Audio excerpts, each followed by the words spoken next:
Hey guys, Zhoniin from the future here. I've already live reacted to this video and you're gonna see it. But remember my last spoilers video where I was like, UA Traitor revealed 0% cap? Well, it turns out it was actually 100% cap. So I might as well live react to these spoilers too, because last week we got the Hagakure reveal, so maybe we're gonna get another huge reveal in this one. I don't know, but we're about to find out. Title of the chapter is Villain. The chapter begins with Deku and Bakugo training. He says that the cluster is based on the principle that he learned from Endeavor of concentrating and releasing. He produces multiple spheres of sweat and explodes them simultaneously. That is why he is wearing his winter costume to increase sweat production. All right, totally on board with this. Little gross, but I guess Bakugo's quirk was always inherently just a little bit. But in the previous chapter, Bakugo mentioned this cluster to Izuku, basically implying that that's like his new move set or new ability or whatever, but also implying that he may or may not have his rubber match with Izuku, but it's going to be like this big massive training match. Is that what we're going to see in this chapter? I don't know, seems a little too soon to jump immediately into that. I wouldn't be surprised if we see it soon, but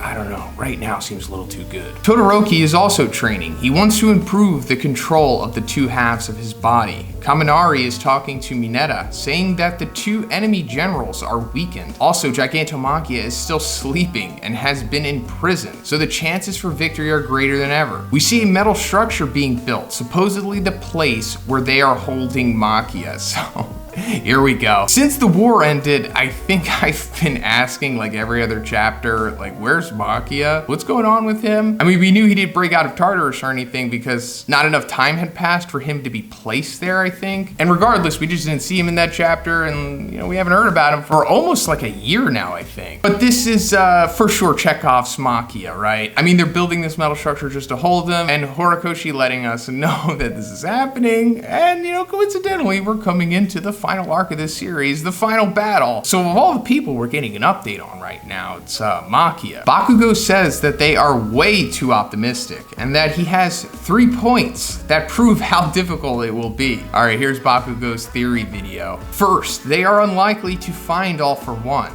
Until today, even when they found the Nomu labs or Shigaraki's hideout, All for One was never there. Besides, he hid for several years after he lost to All Might the first time. Second, Shigaraki was already weakened in the last battle, and even then, he put in all that work. To think that it will be an easy fight now, even more so with the reduced numbers of heroes, is very naive. And just like somebody making a video, Bakugo is like responding to that one comment that Kaminari made. The one comment that isn't really getting that much traction, but now that Bakugo is mentioning it, it is becoming a big deal. Because I was thinking like, who said that this was gonna be easy? There's no way that this could be easy. It's objectively difficult. Then I was like, oh, I guess because of what Kaminari said to Mineta. And third, the villains must already have a plan and are waiting for the right moment. Even supposing that Search was destroyed in the fight against Star, they must have a plan B. The best thing to do now is to prepare for their attack. That is true, but also speaking of the Search quirk being destroyed, it was also mentioned in the previous chapter that multiple quirks were destroyed, and I wonder what they are. I mean, I'm sure we'll get an update eventually, but I want to know now. Deku says that he still wants to go out to search for them, but Ida chops him on the head, telling him not to think of me, but us. They also say that they can now move around more freely because Uraraka's speech has brought the students closer to the civilians. Man, Ida's still abusing Izuku. The conclusion Kaminari comes to is that no matter if they move or wait, All for One is sure to be laughing at them.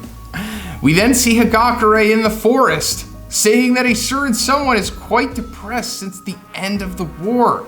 She watches 3 people talking in the distance. One of them says that the other has to obey because he is back giving orders. They say that he just needs to keep doing as he always did because the signs are disguised as everyday actions and are impossible to trace. Hagakure then thinks that even after Midoriya came back, this person didn't smile once. She was worried and went after him. But that's when she found out Aoyama is the traitor. His parents are telling him that he needs to keep obeying All for One or else they will be killed. Oh my God, here it is. If you've been following me on Twitter, I did say that Aoyama was not off the hook. He is still very suspicious and that there is likely to be multiple traitors, but here it is. And this is actually what I think a lot of us assume, that if Aoyama was the traitor, it was gonna be like a reluctant type of thing, because that's kind of how he's been acting the whole series, right? He says that he has already obeyed All For One's requests as soon as the school year started, and then informed him the location of the training camp without anyone finding out. All right, it was in fact him. And this brings me back to another thing that I talked about with Turtle Quirk and Pineapple in that video. This is like a classic battle manga important flashback. Like, we keep going back to this flashback because more things are getting revealed. So Aoyama, definitely suspicious, and I was always on the fence about, is that just a red herring from Horikoshi? Does he just want us to think that Aoyama is suspicious, or that he's just eccentric and like pseudo-French or something? But there is that one really weird sequence which I still can't make sense of. It's back in the training camp arc when Aoyama's hiding behind the bushes from Dabi and Twice, and Dabi straight up sees him and he doesn't do anything. I feel like Dabi looked in that direction, but I'm not 100% sure he actually saw Aoyama. Like, he was definitely going there, and Aoyama was like hiding behind the bush, but did he actually like physically see who it was? I'm not 100% on that. I'll say that the anime makes it out that he sees him, but maybe the manga panel is a little more ambiguous. Yeah, I'd have to check that. Aoyama cries and tries to oppose them, but his parents quickly say that they are not doing it because they like it either. But it is also too late to go against him. Hagakure is listening to everything and can't believe it. She thinks back to the villain's attacks on USJ and the forest. Aoyama's mother says that they only wanted their son to be happy. And we see a small flashback. She asks, "Do you want to be like everyone else, Yuga?" And he replies, "Yes. Because being the only one different is scary." Aoyama was born without a quirk, so his parents asked All For One to grant him one so he could chase his dreams. Whoa! This is wild! He was born quirkless too? What is going on? Hagakure realizes that she needs to warn her teacher, but she sees someone approaching. Aoyama still cries, saying that he has suffered all this time. He dedicated himself to this role so as to not arouse suspicion and not to be consumed by guilt.